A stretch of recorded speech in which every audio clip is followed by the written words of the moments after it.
Шинжлэх ухааны 7 хоног татмын үдэш тавтай морил өнөөдрийнхөө дугаараар бид сонирхолтой шинэ судалгаанаас гадна одоо эрэгтэй тийм альфа Монгол эр хүнийг шалчигнуур эмэгтэй болгодог гормоны талаар бүгдээрээ ярилцах болно.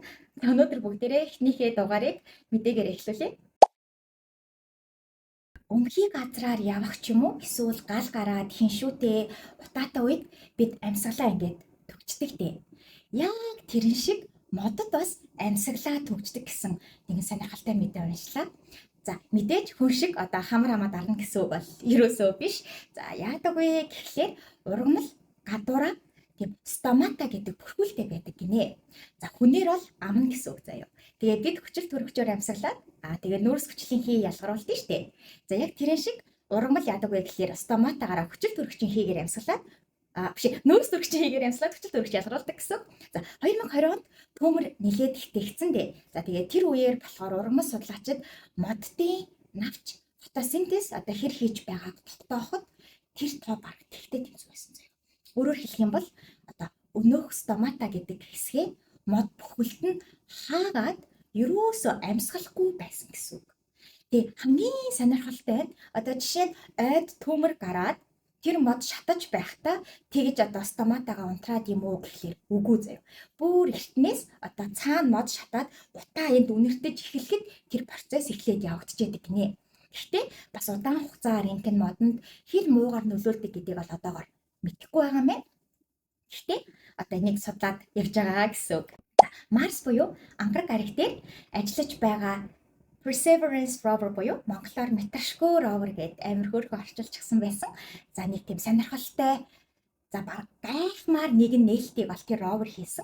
За ровер гэдэг нь эхлээд юу вэ гэх юм бол энгийнээр хэлэх юм бол тухайн байгаа газраасаа дээж цуглуулад одоо мэдээллийг дэлхий рүү явуулдаг нэг тийм хөөрхөн жижигхэн гавсаахан робот гэж ойлгож болно. За харин одоо ярих гэж байгаа метршгөө ровер болохоор 2020 онд ангараг гариг дээр буугаад ажлынхаа гараа эхлүүлсэн. За тэгээд тэрний зорилго юу вэ гэхээр ангараг гариг дээр эртний амьдралыг судлах зорилготой. За тэгээд үүнд NASA бүр 2.7 тэрбум долларыг зарсан байдаг заяа. За тэгээд метршгөө ровер харин ангараг гаригаас нэгэн сонирхолтой зүйл олсон. Тэр нь алангууд тийм сумшиг хэлбэртэй чулуу заяа. Тэгээд тэр чулууг анализ хийсэн чинь одоо өмнө нь ус урсч байсныг илтгэх нэг тийм органик бүтэцтэй судлууд бас нэг тийм жижигхэн толтнууд байсан гэж байгаа. Тэгээ хэрвээ яг ийм судалтай одоо ийм бүтэцтэй чулуу дэлхийгээс олдох юм бол эрдэмтэд үүнийг газрын хөрсний доор микробууд байсны баталгаа гэж үздэг гинэ. Тэгэхээр ангараг гариг дээр хизээ нэгэн цагт эртний урдын цагт амьд биед байсан байж болцсохгүй гэсэн үг. Тэгээ кинон дээр гардаг шиг тийм ногоон өнгөтэй, том толгойтой, том нүдтэй одоо хар эргийн битэр ерөөсөө бити төсөөлөөрэй. Одоо энд яригдж байгаа амьд биед бол нэг тийм жижигхэн микроб одоо метил тийм жижигхэн битэн шүү заяа. Одоо танилцуулах мэдээг би уншаад бүр амар уйлмаар болсон. Яагаад гэвэл хүн стресстэх үедээ кортизол гэдэг гормоныг ялгаруулж яадаг. За тэгээд тэр гормоныг бол мэдээж хүн бол үнэрлээд энэ кортизол ялгаруулж гэж мэдэж чадахгүй заяа. Харин хэн чадах вэ гэхээр нохой чадна. Таны тэжээвэр нохой таны кортизолыг үнэрлэж чадна. Тэгээ хамгийн гол нь хамгийн сэтгэл хөдлөмөр нь нохой тэр эзнээ үнэрлээд кортизол их ялгарч байгааг нь мэдчих юм бол хариу үйлдэл үзүүлдэг. Эсвэл өөрөө дагаад хямардаг. Энэ судалгааг хийхдээ яасан гэхлээр стресстэй нөхцөлд байх, за тэгээд энгийн нөхцөлд байх, бас тийм тайван сайхан нөхцөлд байх одоо байгаа 3 хүмүүсийн хөлсний дээжийг ашиглаад судалгаа хийсэн. За тэгээд нохоонуудад тэр 3 өөр хөлсийг үнэрлүүлэхэд стресстэй хүний хөлсийг үнэрлсэн нохой тийм пессимистик буюу тийм жоохон сүрэг болж байсан. Тэгээ энийг яаж тогтоосон бэ гэхлээр нүдэнд ил харагдах болон нүдэнд ерөөсө харагдахгүй ганцаарт нохооны хоолны тавгийг байршуулсан юм байна л да. За тэгээд нохоонорт байршлыг нь эхлээ зааж өгсөн. Гэтэл одоо стресстэй хөлс үнэрлсэн нохой нүдэнд харагдахгүй газарт байгаа тавг руу ерөөсөө ойртоогүй буюу тэр тавгийг хайх гэж хичээгээгүй. Өөрөөр хэлбэл тэнд хоол байхгүй үсттэй гэсэн тийм сүрэг бодолтой болж исэн гэсэн үг. Тэгээ өмнө энэ талаар бас нэг хийгдсэн судалгаа харуулъя штэ тий. Нохой эзнээ стресстэй байгаа үед хоол идэх сонирхол нь буурч чаддаг. За, амьтантай холбоотой бас нэг мэдээгээр энэ дугаараа өндөрлүүлье. За, Флоридагийн нэгэн төрлийн шоргоолцнууд бэрцэн бусад нэг одоо өөр шоргоолцондоо хагалгаа яадаг гэдгийг эрдэмтэд сайхан олж тогтоосон. Тэгээ хүнээс өөр амьтан тэгэж өөрөөсөө өөр бусдын амийг аврах ямар нэгэн зүйл хийдэггүй гинэ. Харин энэ шоргоолцнууд хийдэг болж таарсан. За, жишээ би шоргоолцлаа гэж бодъё л доо. За, тэгээ миний нэг хөл гимчлээ гэж бодъё. За, тэгэхэд өөр шоргоолц миний одоо шарахыг цэвэрлэдэг. За, тэгээд бүр цэвэрлээж нэмэргүй нэлээд тийм болохоо байчихсан шарах байх юм бол тухайн шарах цааш тарахаа сэргийлээд миний хөлийг тайрдаг. Өөрөөр хэлбэл тийм тайрах хэмжээний бяцхан мис заслыг хийж чаддгаа гэсэн. Тэгээ мэдээж хүмүүс шиг имлэг гэж байхгүй, тусгай хутаг гэж байхгүй. Яадаг вэ гэхлээр амаараа ихлэ шархыг цэвэрлэдэг гинэ, долоож цэвэрлэдэг. Тэгээ дараа нь хэрэг бүр болохооргүй байх юм бол шүдэрээ мэрээд хөлийг нь тайрдаг. Тэгээд энэ бүх мис засал нийлээд нэг 40-30 минут үргэлжилдэг.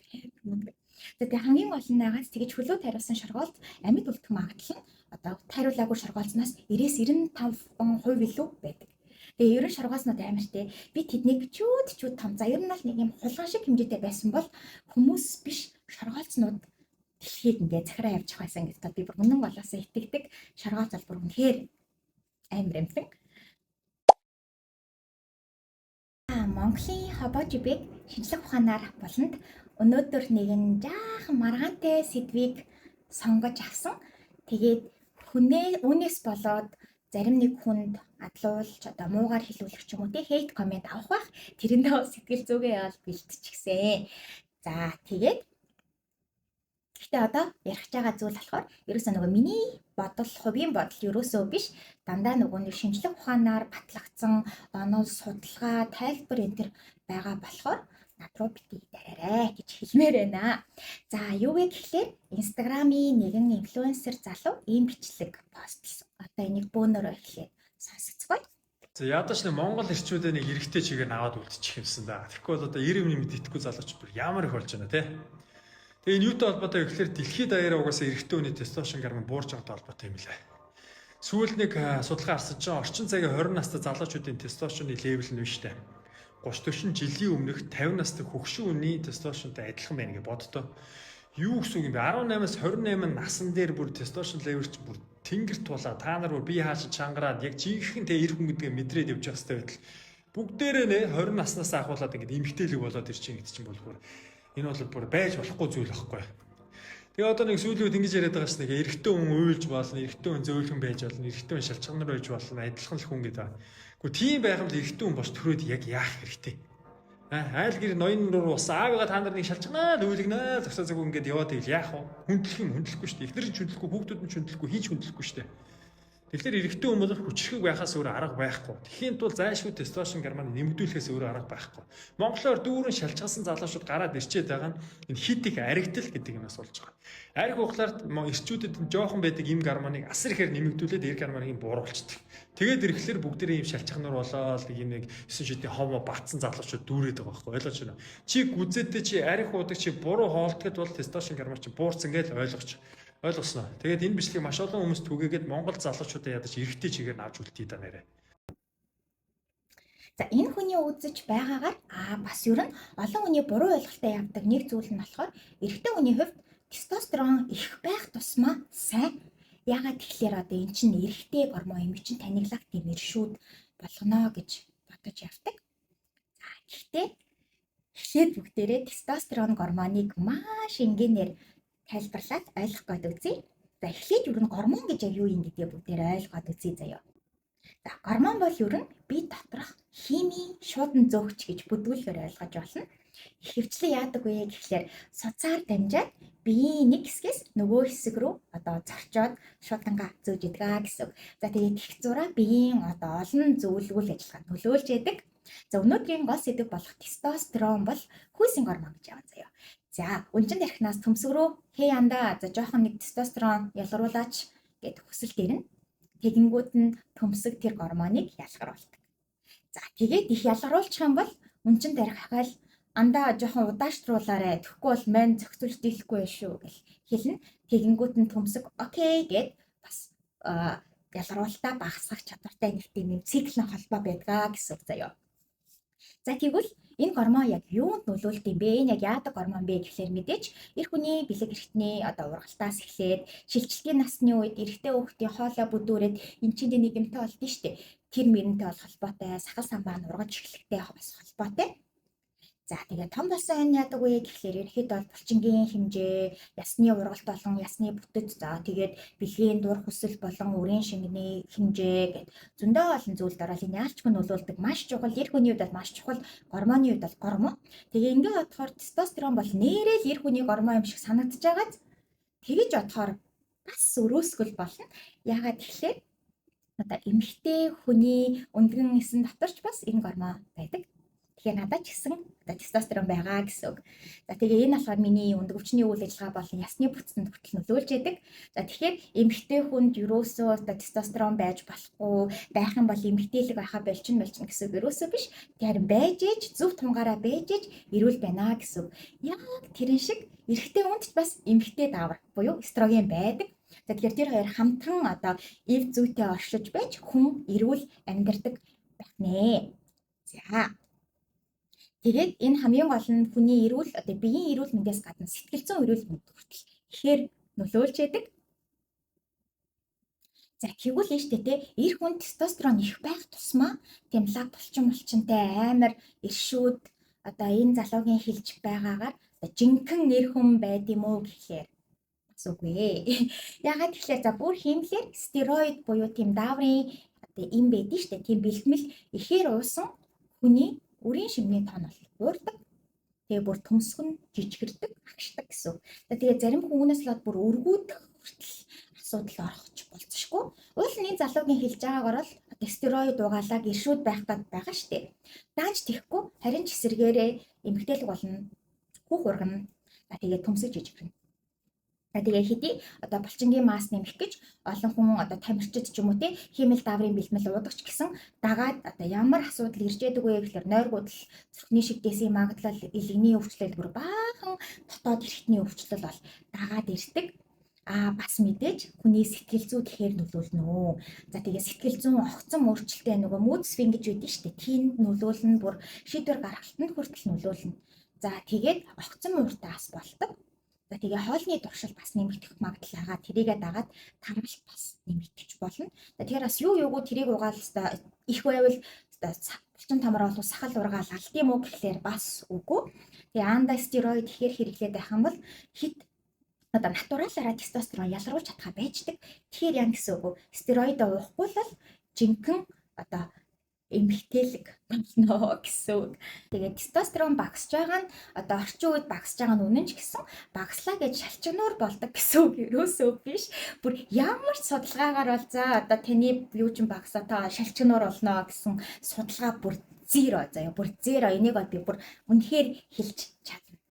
Тэгээ эстрогон ихслэгээ шалчнадаг болохгүй, багаслагыг шалчнадаг болохгүй, ерөөсөө энэ хүний даавартай холбоогүй гэсэн үг. Тэгээ эсэргээрээ ийм мэдээллийг гуйлаад ингэж рийл хийж байгаа нь харин амар шалчуур үйлдэл биш юм уу? За тэгээ яг яавал яг нормал тестостероны хэмжээтэй байх хэрэгтэй бэ гэхлээр бас яг шууд хэлж болохгүй заяа. Одоо чи тийм л байх хэрэгтэй гэдэг шиг. Ягаад тэгэхээр хүний жин хаан төрсөн одоо гений мэдээлэл тэгээд одоо хоолны туршил муршлага зөндөө олон зүүн дээр үнэлж гарна. Гэхдээ Америкийн урологийн төвөөр гаргаснаар бол децилитр тутам 300 орчим нанограмм байх хэрэгтэй гэж гаргасан байдаг заяа. За тэгээ монголчуудын дундаж бол 693, өөрөөр хэлбэл за баг 2 дахин дунджаас их байгаа даа байхгүй юу? Тэгэхээр одоо их байлаа гэж заастай бид амар одоо альфа гэд бас баярлаад авах зүйл юусоо бишээ. Эн чинь одоо гормоны одоо тэнцвэртэй байдал чинь алдагдаад байна л гэсэн. Тэгээ ерөнхийд бол гормонч бай, калорич бай, витаминч бай, юу ч яасан хэтрүүл хор олон гэдгийг ойлгооч ээ. Юм хэмжээ дамжаандаа байж ээж хүний бие чи одоо эрүүл очтгүй юм уу? Тэгээд та хэрвээ ихтэй те үнэхээр за миний тестостероны хэмжээ багассан юм шиг байна. Тэгээд одоо бүх ингээ шин төдөлд нь таараднаа гэж бодох юм бол эрэгтэйчүүдийн эмчтэр очоод шүмжлэгээ өгөөд тэгээд зөв тунгаар одоо тусгай тийм одоо эмчилгээ яадаг. Өөрөөр хэлбэл стероид чиг биш, даавар ялгаруулалтыг дэмждэг тийм юм бол гарцсан байдаг. Тэгэхээр тэрийг бол эмчээс зөвлөгөө аваад жорийн дагуу угаарай. Тэрнээс шаамаагүй тийм фитнес чин залуугийн үгээр за минийх баг юм шиг байна гэд бас шууд хамаагүй ууж болохгүй шүү заяа. Тэгэхээр биеэрээ тоглож байгаагаас ямар ч ялгаа байхгүй. Мэдээж эрүүл зөв хоолт бол чухал, дасгал хөдөлгөөн бол маш чухал. Тэгээд тэр талаараа бусдад эерэг нөлөө үзүүлээ, тэр талын контент хийж байгаа фитнес инфлюенсерүүдийг би үнэхээр баярлаж авдаг. Би өөрөө тийм хүн биш болохоор гэхдээ энэ бичлэг дээр хэлсэн шиг архиугаа шууд тестостерон багасна гэсэн үг бол ерөөсөө байхгүй. Яадаг вэ гэхлээр ямар үед тестостероны хэмжээ багасдаг вэ гэхлээр урт удаан хугацаагаар тэгээд ихээр уудаг бол ялцчгүй багаснаа. Тэгэхээр таны 7 хоногтоо 2 удаа найзтайгаа гарчдаг. За тэгээ яг гарахтаа нэг 2 пив уушдаг ч юм уу те. Нэг шоттай нэг пивтэй ч юм уу уудаг бол таны тестостерон тийм урт удаан хугацаагаар нөлөөлдөг үү гэсэн судалгаа бол байдаг. Тэглээгээд архиухан сайн гэсэн үг бол мэдээж биш шүү дээ. Зүгээр л саяны хэлсэн шиг тунан таарчлалтай байвал болно гэсэн үг. Тэгэхээр дан ганц пив уудаг гэд би өөрийгөө муугаар бодож болох байхаа нэ штэ. Тэгээ бас нэг зүйл хэлэхэд ойлгоход ерөөсөө хүүс хамаагүй байдаг. Тэгээ харин сэтгэл хөдлөлөө гадагшлуулдаггүй хүмүүс яадаг вэ гэхлээр сэтгэл готрол, стресс болгон биеийн олон өвчлөлт хүртэмтлий болчихдог. Тэгээ энийг бол батлах бүр хэдэн 100 судалгаа байгаа.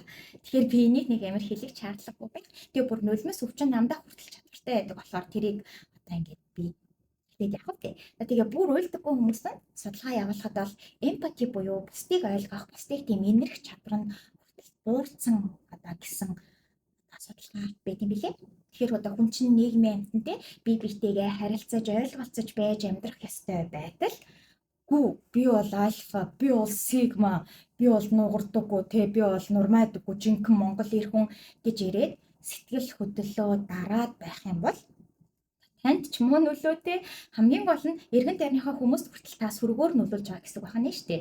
Тэгэхээр та ингэж болох нэ. Тэгээ бас нэг юм хэлэхэд уйлахгүйгээр өөрөөр сэтгэл хөдлөлөө гаргаж ийн гэд уурлаад гаргадаг хүмүүс байдаг. Тэгж ягаар уйлцсан дээрээ. Тэр чинь ерөөсөө эрүүл гаргалт биш. Тэгэж хүнч зовоож өөрийгөө ч зовоож яхаар ерөөсөө уйлцсан дээр. Тэгээд эрүүл байж хажуудах хүндээ жаргалтай эрүүл харагдах нь чухал юм уу? Эсвэл кул эр хүн байх нь чухал юм уу? Тэрийг сайн бодоод үзээрэй. Тэгээд энийг сонсож байгаа эрэгтэй хүн байх юм бол хаяа даяар нэг уйлчих зүгээр шүү.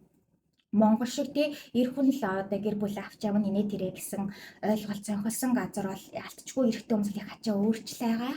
Тэгэхээр тэр ихний ачаанаасаа хэсэг зур ангичраад сэтгэл хөдлөлөө гаргаарай гэж би бол хүсэж байна.